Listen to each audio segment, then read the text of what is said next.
নমস্কার,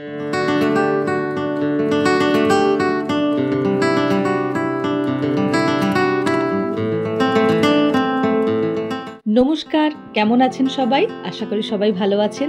welcome to my channel Mahua's diary. আজকে আবার একটি নতুন ভিডিও নিয়ে আপনাদের সামনে উপস্থিত হয়েছি। আজকের ভিডিওতে আছে আমাদের আন্দামান ভ্রমণের দ্বিতীয় দিনের গল্প।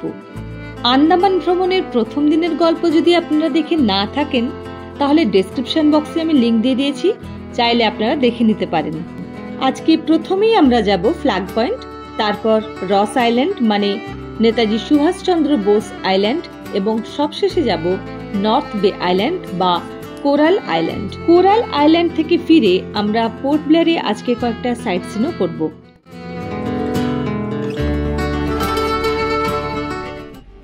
সকাল সকাল আমরা প্রায় 7টা নাগাদ হোটেলের complimentary breakfast, puri, idli, toast এবং চা খেয়ে এখন যাচ্ছি ফ্ল্যাগ পয়েন্টের দিকে।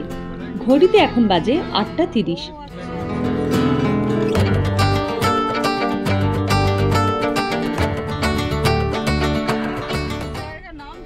এই ফ্ল্যাগ পয়েন্ট হলো এক ঐতিহাসিক স্থান, যেখানে 1943 সালের 30শে ডিসেম্বর প্রথম ভারতের মাটিতে জাতীয় পতাকা উত্তোলন করেন নেতাজি সুভাষচন্দ্র বোস।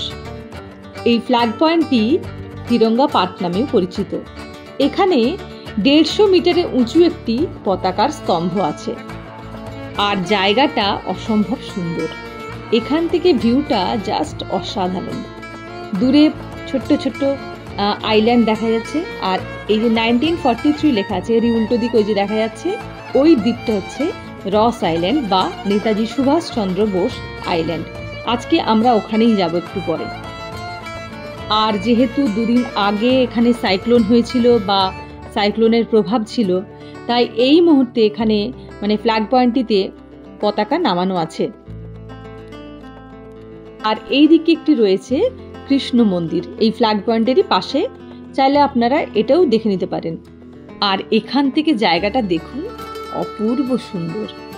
আজকে একটু এখন মেঘলা ওয়েদার, যদি ওয়েদার ক্লিয়ার থাকতো এখান থেকে ভিউটা অপূর্ব সুন্দর দেখতে লাগে। আমি এর আগে যখন এসেছি তখন ওয়েদার খুব ভালো ছিল, আর জায়গাটাও ন্যাচারালি খুব সুন্দর ছিল। নীল জল আর দূরে ছোট্ট ছোট্ট দ্বীপ, অপূর্ব সুন্দর দেখতে লাগে। এখন আর্টিফিশিয়ালি ভাবে জায়গাটা সাজিয়েছে, এটাও সুন্দর, তবে আমার তখন বেশি ভালো লেগেছিল।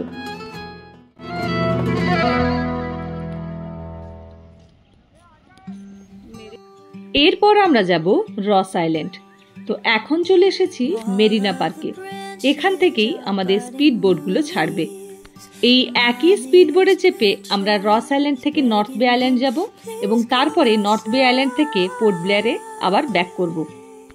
আমাদের ঘোরার সমস্ত ধরনের বোট ফেয়ার, ক্রুজ ফেয়ার এবং বিভিন্ন জায়গার টিকিট এই প্যাকেজের সাথে ইনক্লুডেড, শুধুমাত্র ওয়াটার অ্যাক্টিভিটি ছাড়া। সেটি আমাদের নিজেদেরকে পে করতে হয়েছিল।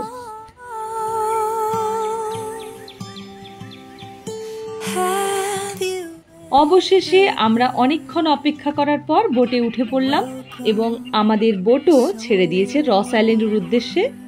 এখন ঘড়িতে বাজে 10:30। আমাদের বোট ছাড়ার কথা ছিল 9:30। জানি না কি কারণে এত লেট হলো।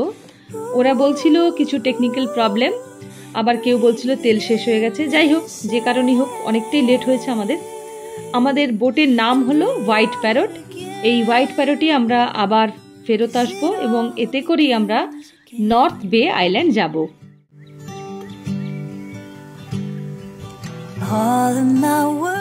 আন্দামান ভ্রমণ খুবই বৈচিত্র্যপূর্ণ।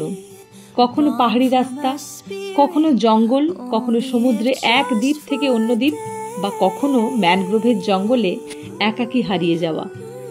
আর অন্য কোথাও বা অন্য কোনো ভ্রমণে এই বৈচিত্র্য পাওয়া যায় না, তাই বারবার মন ছুটে আসতে চায় এই আন্দামানে। এখন ঘড়িতে বাজে প্রায় 11টা।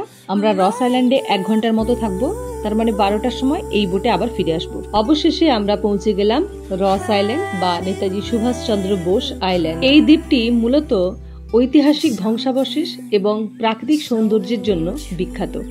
ইস্ট ইন্ডিয়া কোম্পানির একজন ব্রিটিশ মেরিন সার্ভেয়ার হলেন ড্যানিয়েল রস। এই ড্যানিয়েল রসের নামেই এই দ্বীপের নাম হয় রস আইল্যান্ড, যেটি পরবর্তীকালে 2018 সালের 30 ডিসেম্বর প্রধানমন্ত্রী নরেন্দ্র মোদী এই রস আইল্যান্ডের নাম পরিবর্তন করে রাখলেন নেতাজি সুভাষচন্দ্র বোস আইল্যান্ড।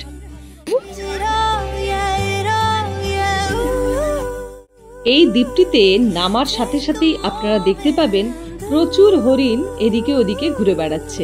এই সবকটি হরিণই এখানকার পোষা হরিণ, যার জন্য এদেরকে দেখে আপনার ভয় পাওয়ার কোনো কারণ নেই, বা এরাও আপনাকে দেখে খুব বেশি ভয় পায় না।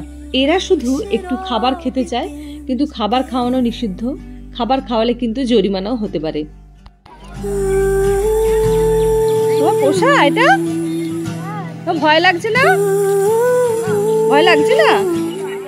এই হরিণদের সাথে খেলা করে আমার ছেলে খুবই আনন্দ পেয়েছে। যাই হোক, প্রথমেই আমরা লেবুর জল খেয়ে একটু গলা ভিজিয়ে নিলাম এবং তারপরে পুরো দ্বীপটাকে দেখার জন্য ঘুরতে বেরিয়ে পড়লাম। এই পুরো দ্বীপটিকে দেখার জন্য আপনারা একটি গাড়িও বুক করে নিতে পারেন বা নিজেরাও পায়ে হেঁটে ঘুরে নিতে পারেন। আমরা নিজেরাই পায়ে হেঁটে ঘুরে নিলাম, কারণ গাড়ি বুক করার জায়গায় প্রচুর লম্বা লাইন ছিল। আর এইটি হলো ব্রিটিশদের তৈরি করা পাওয়ার হাউস। 1857 সালের বেশ কিছু আগেই ব্রিটিশরা এখানে বসতি স্থাপন করেন। চারিদিকে নোনা জলের মধ্যে এই দ্বীপটিতেই মাঝখানে রয়েছে একটি বড় আকারের মিষ্টি জলের পুকুর। প্রাকৃতিক সৌন্দর্য আর মিষ্টি জলের পুকুর, যার জন্য ব্রিটিশরা এই দ্বীপটিকে বেছে নেন এবং এখানেই ব্রিটিশরা তাদের প্রশাসনিক কার্যালয় গড়ে তোলেন। 1941 সালের ভূমিকম্প এবং দ্বিতীয় বিশ্বযুদ্ধের ফলে এই দ্বীপটির বেশ কিছু অংশ ক্ষতিগ্রস্ত হয়, যার ফলে ব্রিটিশদের তৈরি করা এই সাম্রাজ্য এখন ধ্বংসাবশেষে পরিণত। যদিও 1942 সালে জাপানিজরা ব্রিটিশদের হটিয়ে এই দ্বীপের দখল নিয়েছিল। আর এই দিকে দেখুন, কালো করে মেঘ করেছে।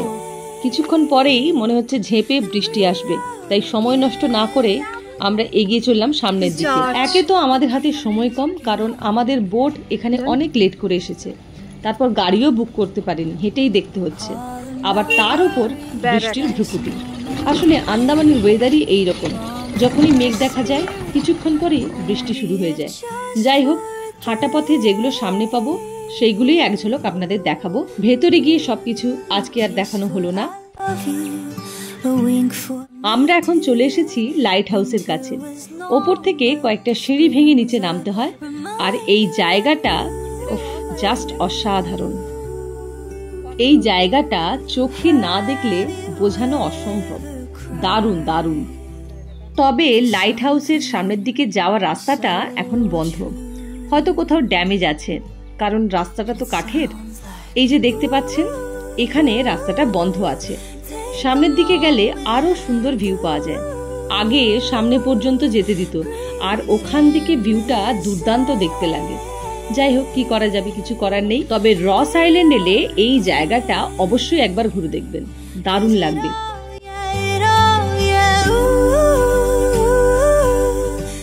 এই রস আইল্যান্ডে আছে ব্রিটিশদের তৈরি বিলাসবহুল বাংলো, বড় গির্জা, বলরুম, বেকারি থেকে শুরু করে সমাধিস্থল, সুইমিং পুল, আরো অনেক। লাইট হাউস থেকে যে মেঘটা দেখা যাচ্ছিল, রাস্তায় আস্তে আস্তেই সেই মেঘ থেকে ঝেঁপে বৃষ্টি শুরু হয়। আর এখন আমরা বোটে উঠেছি ওই অবস্থাতেই, ওই ঝেঁপে বৃষ্টি হচ্ছে, তাতেই আমাদের বোটে উঠিয়ে নিয়ে এখন আমরা চললাম নর্থ বে আইল্যান্ডের দিকে। আর এখন দেখুন কি মুষলধারে বৃষ্টি পড়ছে। ফটো করার আর ইচ্ছে নেই, সব ইচ্ছে চলে গেল। জামা কাপড় পুরো সব ভিজে গেছে। ছাতা দিয়ে কোনো রকমে গার্ড করছি বৃষ্টিটাকে, কিন্তু ছাতাকেও মানছে না, পুরো ভিজিয়ে দিয়েছে। এবং পুরো সময়টাই মুষলধারে বৃষ্টি পড়ছিল। অবশেষে যখন একটু বৃষ্টি কমলো, তখন আমরা 2টো নাগাদ পোর্ট ব্লেয়ারে ব্যাক করলাম। আর এইরকম দুর্যোগপূর্ণ আবহাওয়ায় সমুদ্রের ওপর দিয়ে যেতেও খুব ভয় করছিল। এইরকম বৃষ্টি মাথায় নিয়ে আমরা নর্থ বে আইল্যান্ডে পৌঁছালাম। ওখানে আমরা ঘন্টা 2 ছিলাম। আর পোর্ট ব্লেয়ারে ফিরে আমার ছেলে এই জেট স্কি ওয়াটার অ্যাক্টিভিটিটা করলো। যেহেতু আমরা নর্থ বেতে কোন রকম ওয়াটার অ্যাক্টিভিটি করতে পারিনি প্রচন্ড বৃষ্টির জন্য, আমরা ফটোগ্রাফি এবং ভিডিওগ্রাফি কোনোটাই ওখানে কিছু করতে পারিনি, তাই আপনাদের দেখাতেও পারলাম না। তবে পোর্ট ব্লেয়ারে ফিরে আমরা প্রথমে গিয়েছিলাম মেরিন অ্যাকোরিয়াম দেখতে এবং তারপরে সমুদ্রিকা মিউজিয়াম দেখতে। সমুদ্রিকা মিউজিয়াম দেখে আমরা ব্যাক করলাম হোটেলের দিকে। কালকে আমরা যাব হ্যাভলক। তো আজকের মতো ভিডিও এই পর্যন্তই। কেমন লাগলো অবশ্যই কমেন্ট বক্সে লিখে জানাবেন। আর যদি ভালো লাগে তাহলে অবশ্যই একটা লাইক এবং বন্ধুদের সাথে শেয়ার করতে ভুলবেন না। আর আমার চ্যানেলটি সাবস্ক্রাইব করে আমার পাশে থাকবেন, আমাকে সামনের দিকে এগিয়ে যাওয়ার উৎসাহ দেবেন। খুব শীঘ্রই দেখা হচ্ছে হ্যাভলকের ভিডিও নিয়ে। আপনারা সবাই ভালো থাকবেন। নমস্কার।